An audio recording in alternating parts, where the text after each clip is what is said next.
ฟนบ่ว่าบอกจังใดน้อคือทักหาอายเจ้าบอกมีเรื่องทุกข์ใจให้กราบก็ได้ออกมาหาได้บ่เว้าให้ขึ้นยากไหลคันอายออกไป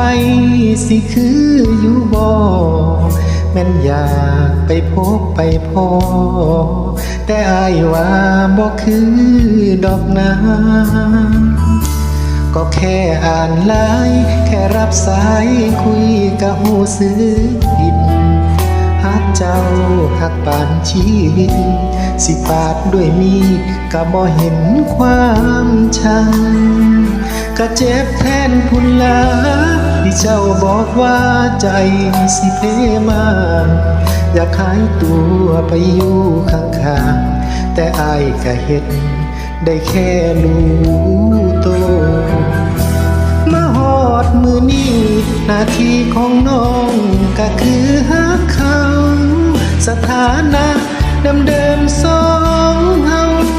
มันเปลี่ยนไปแล้วแต่โดน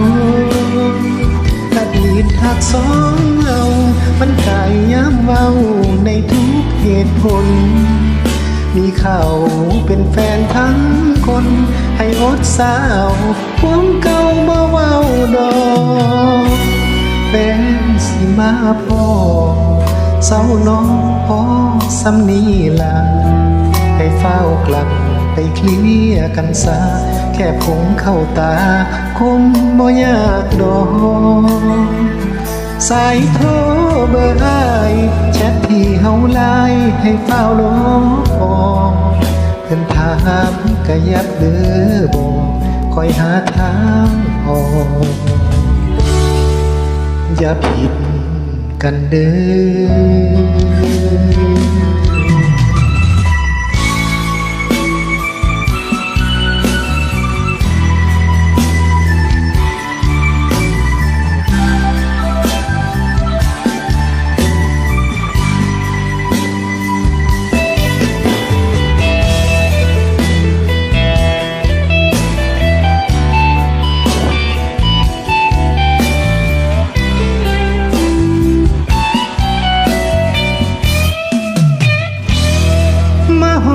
มือนี้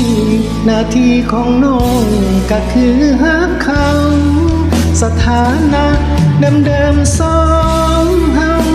มันเปลี่ยนไปแล้วแต่โดนอดีตหักสองเฮามันกายย้ำเว้าในทุกเหตุผลมีเขาเป็นแฟนทั้งคนให้อดสาวความเก่าบ่เว้าดอกแฟนสิมาพ่อเศร้าน้องพอสำนีล่ะให้เฝ้ากลับไปเคลียร์กันซะแค่ผมเข้าตาคงบ่ยากดอกสายโทรเบอร์อ้ายแชทที่เฮาไลน์ให้เฝ้าลบออกเพิ่นถามก็อยากเด้อบอกคอยหาทางออกอย่าสิผิดกันเด้อ